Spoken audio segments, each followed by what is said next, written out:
Hey, it's Alex Radcliffe from Board Game Co., and this is not going to be a to-back or not-to-back because there were apparently like 5 projects that I actually wanted to cover, which usually I know in advance and warn you the week before. This week I didn't look, so yeah, so this is not going to be a to-back or not-to-back. Instead, this is going to be a list of the top 10 Kickstarters I should not have backed, and that's actually the 4th list that I tried coming up with, because the first one was going to be top 10 Kickstarters that would have been better for me to get at retail from games I've backed, and mostly that was ended up being a list of cheaper games that were like in the $20 range that I knew would be cheaper at retail. Most of the big ones between the exclusives and the value, I'm happy with getting them on Kickstarter.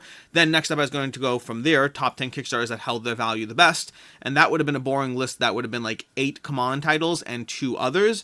And then finally I wanted to go with the top 10 worst games that I actually backed on Kickstarter, meaning games that, like, literally the gameplay were the least entertaining, at least for myself. And again, I wasn't able to get up to 10 there, meaning I get rid of a lot of games, don't get me wrong, but games that were actually like pretty bad in their gameplay and I actually really would rather not play them again, that was a much smaller list, and so I couldn't get all the way up to 10 again, which leads us finally to the top 10 Kickstarters I should not have backed. Specifically, does not talk about it from a value stance, it does not talk about it from the stance of the game being good or not. In fact, the very first game is going to be one of my favorite games. It just means it was probably the wrong decision for me to have backed it at the time on a personal level. I shouldn't have backed it. Some of them have come, some of them have gone, some of them I love, some of them have not yet arrived. And if you are a Patreon, usually on Monday, I have a specific video that goes up every single Monday. There will be something. I don't know what it is yet, but there will be something Patreon exclusive because I try to have a weekly Patreon exclusive video. And with that, let's go ahead and start it off. Starting off the bat with Cthulhu, wrong button. Starting off the bat with Cthulhu Death May Die, which is going to be a game that I absolutely love, and I should not have backed this one.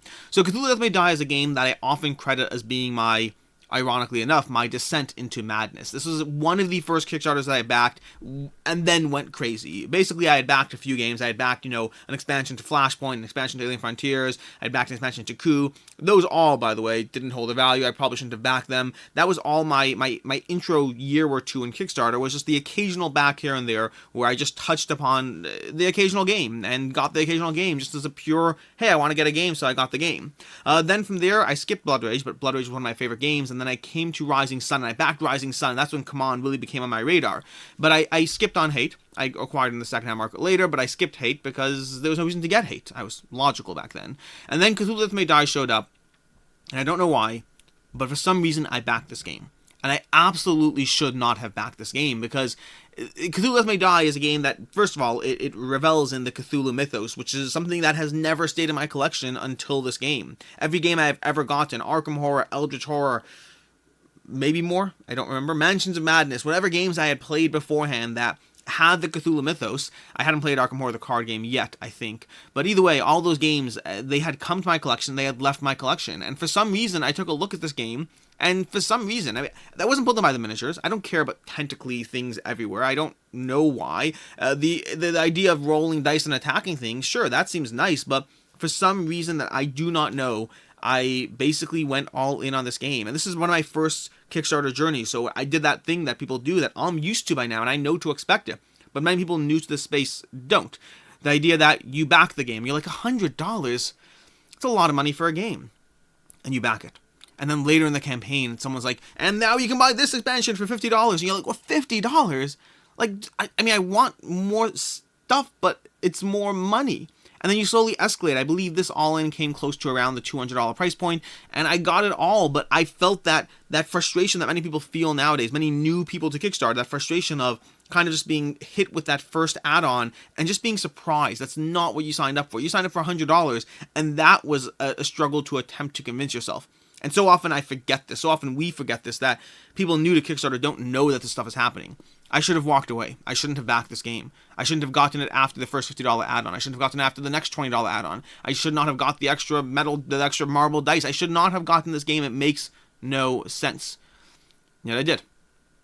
And I love it. I do love it. Again, this is not going to be a list of the top 10 Kickstarters I regret, because this was a list of the top 10 Kickstarters I shouldn't have backed with what I knew at the time. Now, this is likely the longest I will spend on any single game because, well, it's Cthulhu Death May Die. It's one of my favorite games of all time. But moving on, and this, by the way, is in rough order of how much I shouldn't have backed it down to the bottom. Although this one arguably should actually be higher up on the list. It's just hard for me to feel genuinely that I shouldn't have backed it because of how much I love it. I shouldn't have, but I also love it, so it's hard.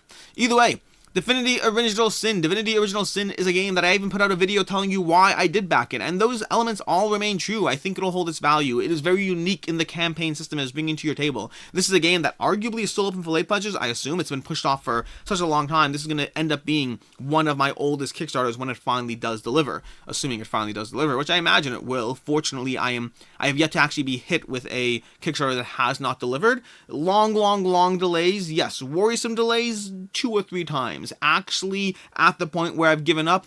No, but then again, what does that point look like? I don't really know. Either way, Divinity Original Sin, which has been pushed off a few times based on the video game, and it's going to be Larian Studios it's Larian Studios and Linvander Studios, bringing you both those two together to bring you this game. The art looked gorgeous. The campaign aspects looked innovative and different than your typical campaign game. It looked like something that would actually stand out in a collection to a degree. And so I backed this game. And again, the value, the miniatures, all that stuff. And there were a lot of testimonials from people who had an opportunity to look at it to try to get a feel for the game. And it seemed like it would be incredibly innovative. A cross between your typical dungeon crawler and like a Seventh Continent style journey, all wrapped together in Divinity Original Sin. So why shouldn't I have backed this? Well, to begin with, campaign games I should not be backing in general. Sometimes I do. Sometimes I do. In fact, arguably, I'm going to add one to this list. This is actually going to have 11. So there's going to be a pause as I magically add one to the list at the end of this video, because there absolutely should be another one going on here. But that said, let me go ahead and pull this up, just because why not? But anyways, so we'll have another one coming soon. But yes, I should not be backing campaign games in general. I should not be backing anything that is long and in-depth and just giving you a ton of content. And while the elements that make this one stand out are all interesting, maybe it's going to be a bad game. I have no confidence that it's going to be an amazing game. It just looked different, and maybe it'll be good. And there were some people who enjoyed it. It does not mean it's going to be a game for me. And the real question that I'm going to have to struggle with when it arrives is, will I muster the time, the energy, the attention to, the art looks pretty nice, but will I muster the time, the energy, and the attention to pull this game out when I have a bunch of other games that are all begging for my attention, games that I know that I love, that I'm more pulled in by? This one was different, but different in a way that didn't sit there and say, look, you have to play me. It was different in like, that's interesting. You have like these cards that kind of work with an array and give you this pathway, this journey. It has a little bit of a narrative element and some fighting monsters, but the monsters are abstracted. It's a lot of little minor that like kind of, that's interesting, that's different. And it has upgrading, it has all those things, but it is simultaneously immensely involved and just different enough that I don't know how quickly I'll table it compared to everything else that's asking for time and attention. And so yeah, the miniatures look great, the game looks interesting. I hope it's good. I think it'll be good. I think it'll hold its value, especially if you get rid of it right away. Will I have a chance to play it and see if it's for me before finding out whether it is or isn't good? I don't know. I don't know what's going to happen here. I should not have backed this game. I did.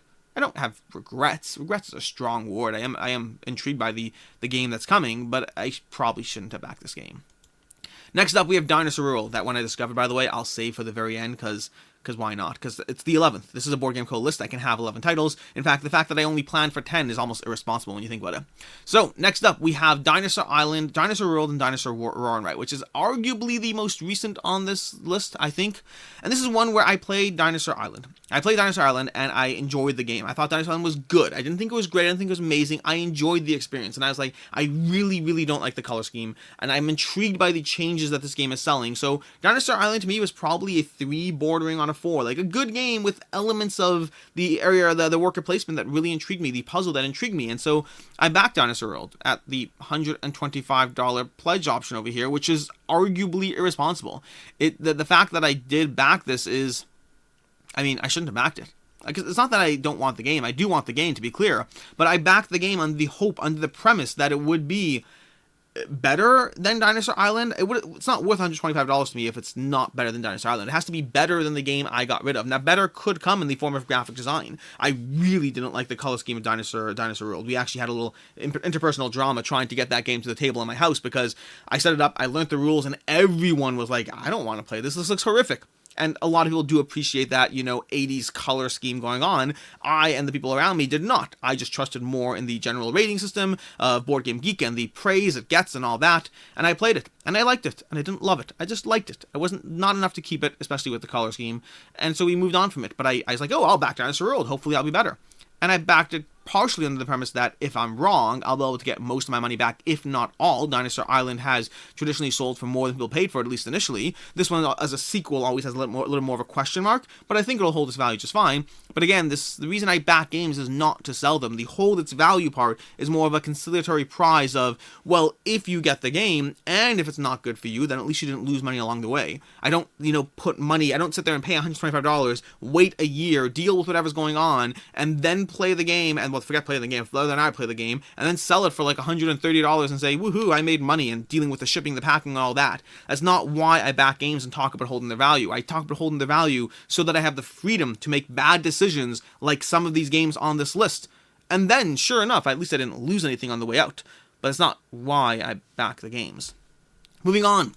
We have Hell the Last Saga. Hell the Last Saga by Mythic Games, a game that I've said multiple times I should not have backed this one. And the reason I did is because the gameplay is, Hell the Last Saga is going to be, if I'm Mythic Games, it's going to be an epic narrative, whatever, and I absolutely back this one under the premise that it holds its value, so I'm good either way. Because Mythic Games in general, their games have done phenomenally well. The miniatures are some of the best in the business, and some of their games have been a mixed bag for me. I've really enjoyed some of them, not so much on others, depends on the game. And Hell the Last Saga was a narrative game, a narrative journey, promising us a ton of exploration, adventure, all those things, and it looked intriguing, but I don't love narrative games to begin with. And then combine that with the fact that all the gameplays for this game did not pull me in. All the gameplays for this game really, I was bored. I was just straight up bored, let's be honest. And the reason I was bored, well, that's not true. I was about to say the reason, I don't know. I have hypothetical potential reasons why I was bored. Number one is the game might just not be very good. Number two is the game might just not be a good game for me. It might just not be whatever. And number three is the game might be amazing, but sometimes games that are amazing just don't look fun when you're watching people play. And number four, and part of what I chalked it up to, is this was when COVID and TTS online plays for Kickstarters were just becoming all the norm. This is when COVID first hit and everyone was starting to try to adapt to what's going on. And these were some of the first online playthroughs that we saw in this space, and they were not good. It wasn't like four people around the table having fun. It was like four people kind of messing around with a computer screen and sort of trying to have fun while dealing with the technological barriers while not being in each other's presence. It added to what I felt was, hey, this game's not whatever.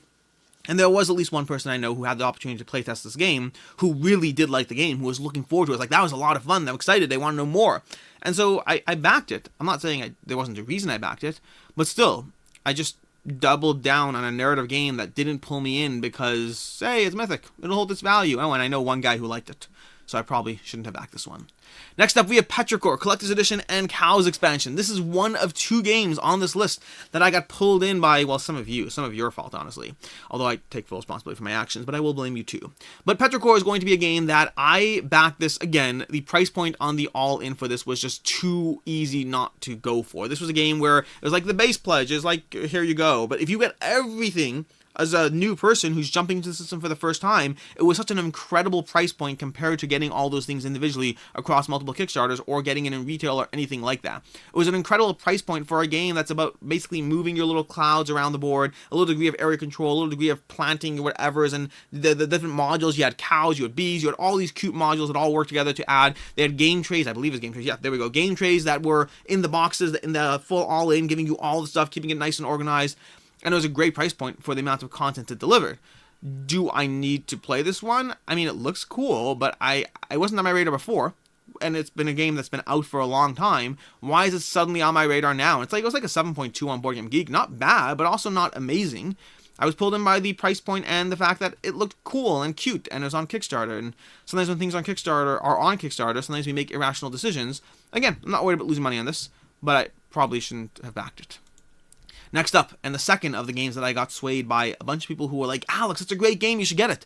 And you might be right, but I still shouldn't have backed it. Let me tell you why. The Hunters AD 2114. That's what we say, right? I think that's right. 2014, 2114. I don't know, whatever you want to call it. Either way, the Hunters AD some year is going to be a game that I looked at it on Kickstarter, I covered, I talked about the fact that the original game is incredibly highly rated. This was a second time in Kickstarter, bringing you back, more miniatures and, more, not really miniature heavy, honestly, but an adventure game with tons of thematic elements and immersiveness and stuff, and I don't really know a lot about this game if it's not clear. I don't remember. I covered this a long time ago. I looked into it specifically to cover on Kickstarter, got what I needed, talked about the game, and then kind of forgot about it. But along the way, a lot of people were talking about how it's such a good game, and I absolutely should get it, and I went along with the hype. I went along with the, hey, well, if this many people love it, and if all the backers are saying they love it as well, maybe I should get it.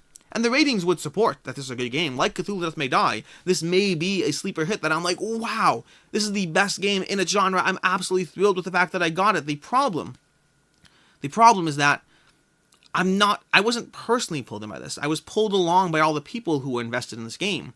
And to that end, it is less likely to hit the table when it does arrive. When it does arrive, I'll unbox it, I'll talk about it, I'll look into it, maybe the miniatures and the cards and the things I pull out will make me more excited for the game. But unless they do, this will likely go on the shelf along with other games as I continuously try to prioritize the things I am most excited about when I have a chance to play them. And so I don't know if I'll pull this out and play it right away. And it's also, again, campaign play and big and immersive and all those things. And so I don't know. I'm excited-ish for the game. It's just a question of time and attention. Maybe it'll show up. It's probably shipping soon. I believe it's actually shipping soon, so it might show up way too soon.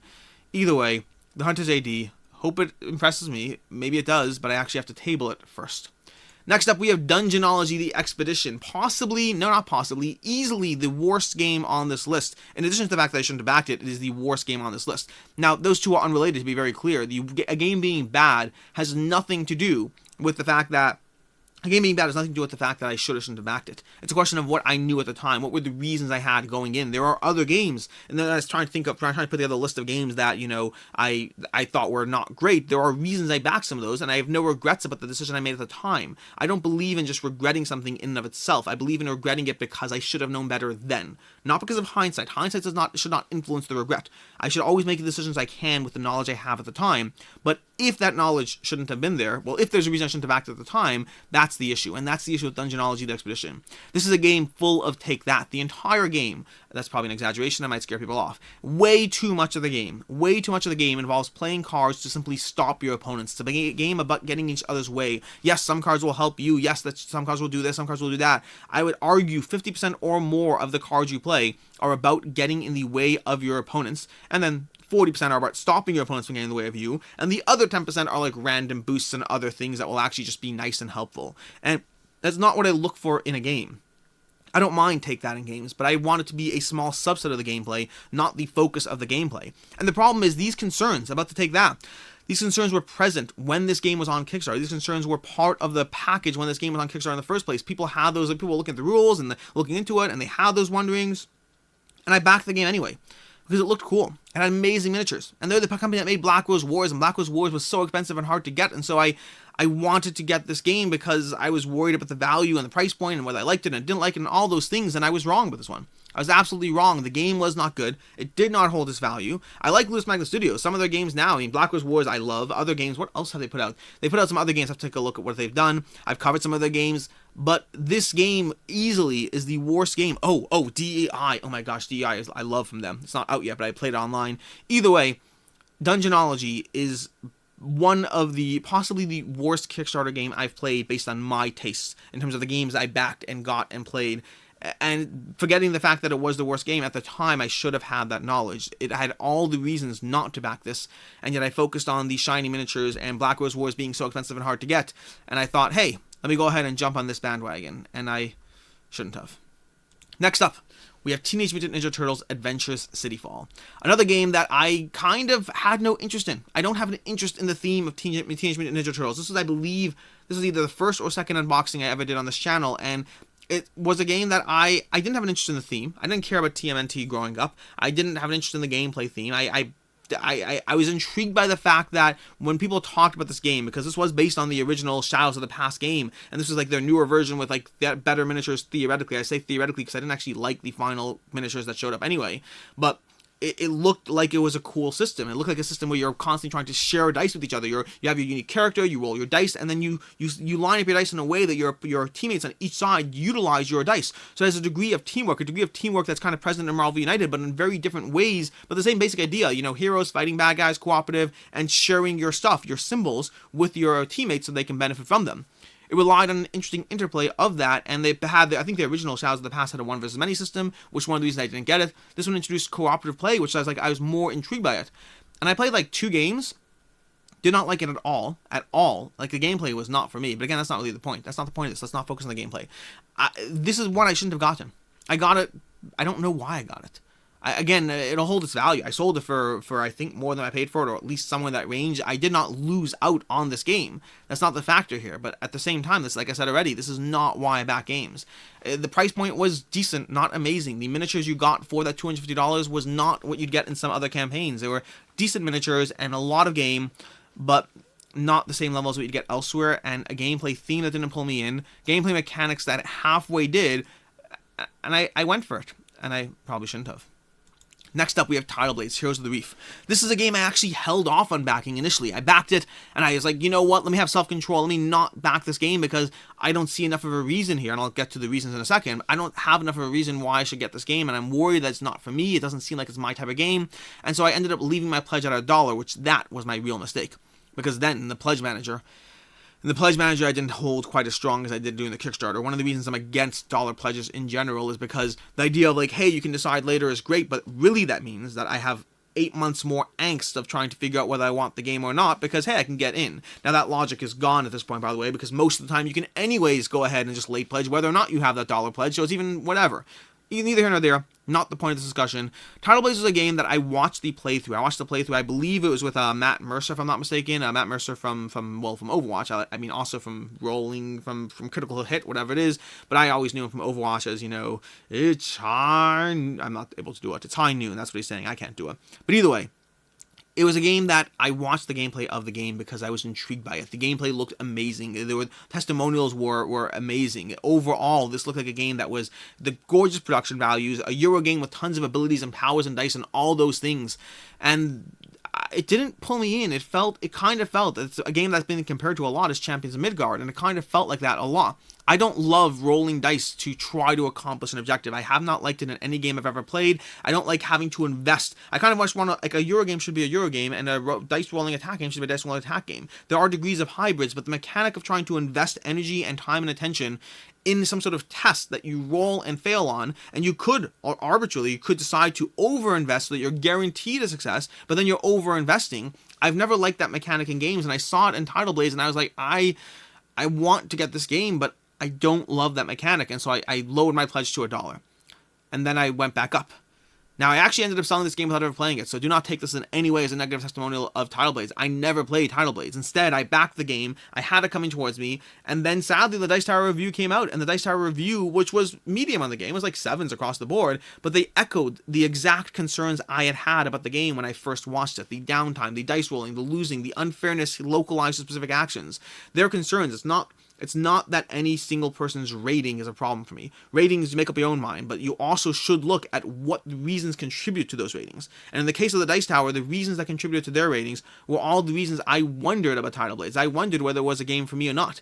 I still kind of want to play it, by the way, because I've heard good things from other content creators. I've heard Jeremy Howard has loved this game, and he was also worried about it. So, like, there are other content creators I know who have enjoyed Tidal Blades, and I'm kind of still, like, on maybe it's a game for me? I don't know. Certainly it looks beautiful. But I shouldn't have backed it, and then I didn't back it, and then I late pledged backed it, and then I sold it for what I paid for it, but that's going to be Tidal Blades. And then lastly, originally it was going to be lastly, but now we have a secret one that's coming after this. We have Blacklist Miniatures Fantasy Series 1. And the reason for this one is pretty simple.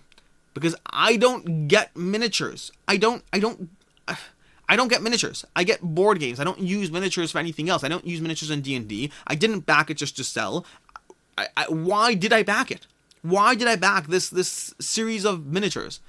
The reason is a combination of justification and hype. There's justification of the fact that $65 got me 201 miniatures. That's an amazing price point. Like, genuinely, it's one of the best price points you're going to see, and the miniatures are not half bad either. But also, as the combination of the justification part was, they said that they're going to eventually introduce a game system that uses it. And I was like, I'll get it now. Sure, I'll get it now, and I'll get the game system later. And of course, the game system, when they finally talked about it, was going to be Lasting Tales, which was a miniatures-based game system, which shouldn't have been a surprise. This was a miniatures system. But I thought it would be like a board game system. I thought it would be more like Dire Alliance and the way they use the miniatures there. But they're like, no, here's a miniature system with like rolling dice and rulers and terrain and all those things. And I was like, that's not why I got these. And so I got these under the hypothetical premise that eventually they may or may not release a game that remotely looks interesting to me, plus the price point was good. Now again, when these do show up, I will sell them and I will get my money back. I'm not worried about that. But in the meantime, I paid $65 for a bunch of miniatures under the hypothetical premise that eventually something would show up that would make it worth paying attention to. And then lastly, we're going to have Stormsunder Heirs of Ruin. Stormsunder Heirs of Ruin is a game that I absolutely should not have backed, but I did because of the miniatures and the plastic and all that stuff over here. This was, and I just, by the way, just to be clear, I'm pretty excited about it now, but I shouldn't have backed this one. Because Stormsunder Heirs of Ruin is going to be from Laser Squire Games, and this was basically offering you just a ridiculously long campaign game. This is offering you 50 plus missions, 60 plus missions in any individual act, and there's 3 acts of the game, but hey, there's like, 400 miniatures, and the miniatures all look amazingly gorgeous, and the campaign system looked cool. I read through a few pages at the time. This was like, I backed this a while ago, before I had any, I hadn't covered anything for Laser Squire. I had backed Wild Descent, I had seen the miniatures, and I was so pulled in by how good the miniatures looked. I guarantee you I would not have backed this if the miniatures did not look the way the miniatures looked. And I backed Stormsunder. And I was like, hey, it's a campaign system. I know that I don't really play campaign games as long as they're meant to. I know that I tend to dive in for like 10 missions at a time max. Anything more than that, and I put it away and maybe pull it out again. We'll see. Maybe. I don't know. But I backed this game because miniatures. Miniatures look great, right? Yay. Miniatures. Yay. Yay. Yeah. I mean, I'm excited about this stuff now. The reason I'm excited about it now is because since then I've had an opportunity to play, well, first of all, again, I recently played Levon Rising, and the campaign there really pulls me in. I don't know what I'm going to do when these finally do show up. I don't know if I'm actually going to get the full 50 missions out of anything, and I don't know if I need to get 50 missions. If I get 30 missions out of it, it'll be worth it. It'll be enjoyable. I'm looking forward to the gameplay. I know King of Average just talked about nothing but positive things about this game. I am very much looking forward to it. There's a difference between looking forward to it and whether I should have backed it at the time. This was, and to be fair, at the time, I've since upgraded my pledge, unfortunately. At the time, as you can see over here, I only went for the 149. It was one of the few times, that would be another video that I wouldn't be able to get to 10 on, which is a video of, the top 10 times or 10 times I didn't go all in. It's not common for me. I very much have that mental block. It's irrational. I should not do it. I should not have it. But I very much do have that mental block of, if I'm getting the game, I'm going to get everything for the game. You can't get part of it. And so the amount of times I didn't go all in is incredibly rare, and this was one of those times because the price point was $449 for everything, which was absolutely insane. I have since upgraded to that pledge and also gone Stormbrush on this, so whatever degree of common sense I had at the time has gone drifting away. But yeah, I probably should not have backed Stormsunder either, because it's not like I'm going to get this. I mean, maybe I will now. I hope to. I really do want to. The fact that I have a hard time getting campaign games played does not mean I'm not going to try to. It does not mean I don't have the ambition to try to get these little cannon monkeys on the table and play with them. Either way, this has been a list. This is going to be your top 10 or my top 10, 11 games that I should not have backed, specifically catered around me, around what I look at in games, what pulls me in, and whether or not I should have backed them. I'm not saying they are going to be games that I regret. Some of these games are games that I have since moved on from and sold. Others are still on the way, and others, well, at least one of them, I mean, Cthulhu Death May Die is a game that I love, and I'm so happy that I backed it because it's one of my favorite games. The idea of trying to hunt down the second, I mean, I could, but I don't know if I would have bothered getting it at retail. I don't know. Either way, this has been a list. Until next time, I'm Alex Radical from Board Game Co. We will see you next week with our to back or not to back. I checked. There's enough Kickstarters coming, especially once you count the 5 or so I was going to cover this week. The week after that, I don't know yet. It might be an alternating week thing until Kickstarter picks up again, which is great. Money saved. I have other video ideas I can do in the meantime. But until next time, and as always, have a good one.